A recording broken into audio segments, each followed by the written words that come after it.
Popular आपके सामने एक नई प्रेजेंटेशन लेके हाजिर हैं। और जैसा कि आप इंटरनेशनल रिलेशंस का एक टॉपिक स्क्रीन के ऊपर देख रहे हैं कि definition and scope of international relations in Ukraine and Palestine issue.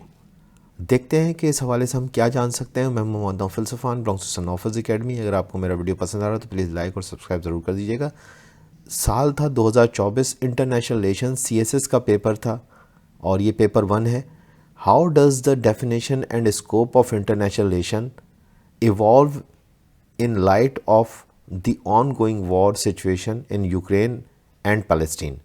फिर पूछता है कि what insight do these conflict offer into the complexities of global diplomatic, political and socio economic interaction. कुल मिला के ये एग्जामिनर मानता है, उसका मानना है कि यूक्रेन और फ़लस्तीन के अंदर जो इस वक्त वॉर चल रही है उसने इंटरनेशनल रिलेशंस की नई डेफिनेशंस और नए स्कोप यानी कि फील्ड ऑफ एक्शंस को डेवलप कर दिया है। दूसरी तरफ वो ये भी कहता है कि जो इंसाइट है वो मिली है global diplomatic, political and socio economic interaction से इस इंटरनेशनल रिलेशंस को। सबसे पहले तो हम ये देख लेते हैं कि इंटरनेशनल रिलेशंस की जो डेफिनेशन है वो क्या है। यानी कि अगर हम कहें कि एक मुल्क का रवैया दूसरे मुल्क के साथ कैसा है, इंटरनेशनल रिलेशंस इसकी भी वजाहत करता है। और साथ में इंटरनेशनल रिलेशंस दरअसल बना है कुछ फ़िलासफ़ीज़ और कुछ थ्योरीज़ से मिलके, जिसमें मेन थ्योरीज़ जो हैं वो realism theory, liberalism theory, Marxism theory, constructivism theory और फेमिनिज़म थ्योरी है, जिनसे मिलके इंटरनेशनल रिलेशंस की जो है वो बेसिक्स जो हैं वो डेवलप हो जाती हैं। AFK ऑर्गेन्स्की, जो कि एक बहुत मशहूर नाम है, यूनाइटेड स्टेट्स ऑफ अमेरिका के एक प्रोफेसर हैं पॉलिटिकल साइंस के, उनके मुताबिक IR का जो स्कोप है अभी वो इब्तदाई लेवल में है और ये मुख्तलिफ थ्योरीज़ और मुख्तलिफ फ़िलासफ़ीज़ से मिलकर बनाए इंटरनेशनल रिलेशंस ने अभी बहुत सारी कामयाबियों को समेटना है। अभी इंटरनेशनल रिलेशंस ने अभी मज़ीद डेवलप होना है और शायद इसी बात को लेके एग्जामिनर ने यूक्रेन और फ़लस्तीन का जो इशू है उसको टारगेट किया और उसने ये इल्ज़ाम दिया है या उसने ये एक स्टेटमेंट बनाया है कि यूक्रेन और फ़लस्तीन का जो इशू है ये इंटरनेशनल रिलेशंस की डेफिनेशंस और इंटरनेशनल रिलेशंस की स्कोप को मज़ीद डेवलप कर रहा है। और ख़ुसूसन ये जो 2 इश्यूज़ हुए हैं इसके बाद इंटरनेशनल रिलेशंस मज़ीद इवॉल्व हो गया है, डेवलप हो गया है। अब हम देख सकते हैं कि चाहे वो फ़लस्तीन हो या यूक्रेन, दुनिया 2 हिस्सों में बटी नज़र आती है। एक तरफ तो यूक्रेन के मामले में रशिया के जो साथी मुल्क हैं उनका मानना ये है कि यूक्रेन को रशिया की सुपीरियरिटी को तस्लीम कर लेना चाहिए, जिसमें बेलारूस, नॉर्थ कोरिया खुल्लम खुल्ला रशिया की सपोर्ट कर रहे हैं। जबकि दूसरी तरफ बहुत सारे ऐसे कंट्रीज़ थे जिन्होंने रशिया के ख़िलाफ़ यूनाइटेड नेशंस की जो रेजोल्यूशन थी ना तो उसको सपोर्ट किया और ना ही उसके ख़िलाफ़ गए। यानी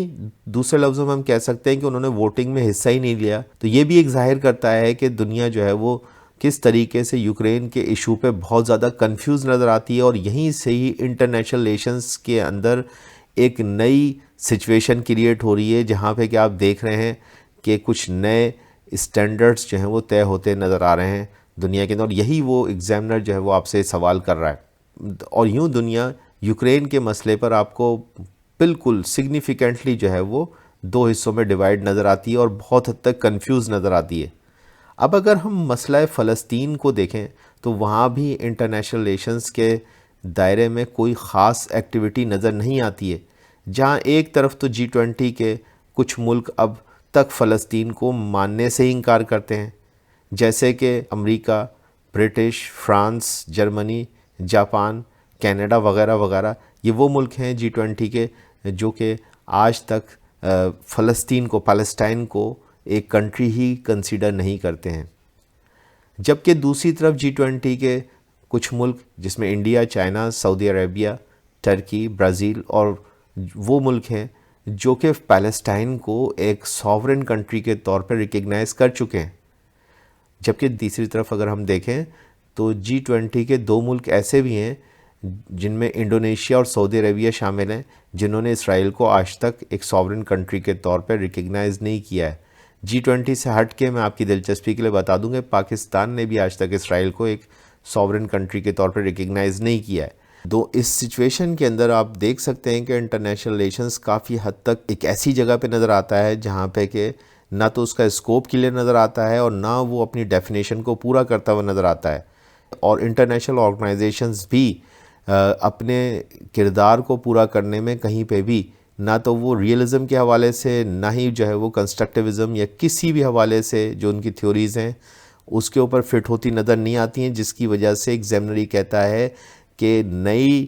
جو ڈیفینیشنز ہیں اور نئے جو اس کے اسٹینڈرڈز ہیں، اسکوپ ہیں، یعنی کہ فیلڈ آف ایکشن ہیں، وہ اب نئے سرے سے طے ہوگا انٹرنیشنل ریلیشنز کا۔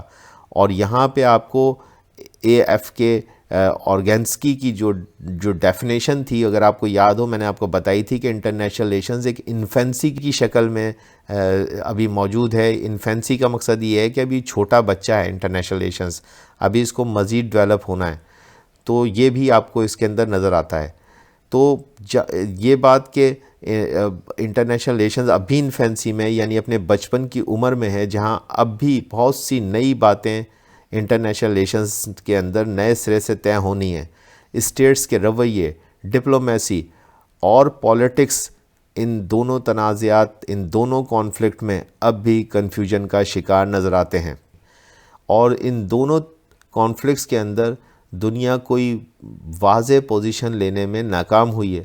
اور دونوں ملکوں یعنی اسرائیل اور رشیا نے کھلے عام اپنے پاور شو کا مظاہرہ کیا ہے۔ چنانچہ ایک بار پھر یونائٹڈ نیشنز کی ایفیکیسی پر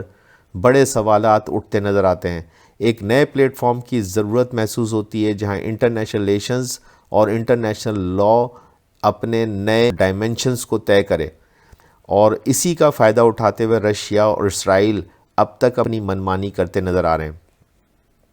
تو چنانچہ اگر ہم اس کو کنکلیوڈ کریں، اس پورے سوال کو، تو ہم کہہ سکتے ہیں کہ دنیا میں گزشتہ چند ماہ میں انٹرنیشنل ریلیشنز کے سین پر ایک بے بسی، لاپرواہی اور عدم توجہ نظر آتی ہے، جہاں ہر ملک اپنی ڈپلومیسی، فورن پالیسیز کی وجہ سے یا تو ان دونوں کانفلکٹ یعنی کہ یوکرین وار اور مسئلہ فلسطین کے معاملے میں خاموش نظر آتا ہے، یا پھر وہ ایک دوہری پالیسی کا شکار نظر آتا ہے جو ہر ملک کو ایک واضح پرسپیکٹو کو پریزنٹ کرنے سے روک رہی ہے، جس کی وجہ سے اس وقت رشیا اور اسرائیل اس جدید دور کے ہوتے ہوئے بھی 2024 میں بھی وہ وار ایٹراسٹیز کو پھیلاتے نظر آ رہے ہیں جو کہ جنگ ورلڈ وار 1 اور ورلڈ وار 2 کی یاد دلا رہی ہے، اور دنیا ایک بار پھر جنگ سے ہونے والی تباہی سے دوچار ہوتی نظر آ رہی ہے، اور کوئی انہیں روکتا نظر نہیں آ رہا ہے، اور یوں یونائٹڈ نیشنز کے کردار پر بڑا کویسچن مارک کھڑا ہو جاتا ہے، اور دوسری طرف ایک نئے پلیٹ فارم کی ضرورت صاف طور پہ انٹرنیشنل ریلیشنز کے اندر نظر آ رہی ہے، جو کہ خاص طور پر موجودہ حالات کے لیے کوئی ایفیکٹو سولوشن جو ہے وہ پرووائڈ کر سکے۔ تو میں سمجھتا ہوں کہ یہ سوال کلیئر ہو گیا، اور اگر آپ کو میرا پریزنٹیشن پسند آئی تو پلیز لائک اور سبسکرائب ضرور کر دیے گا۔ Thank you very much.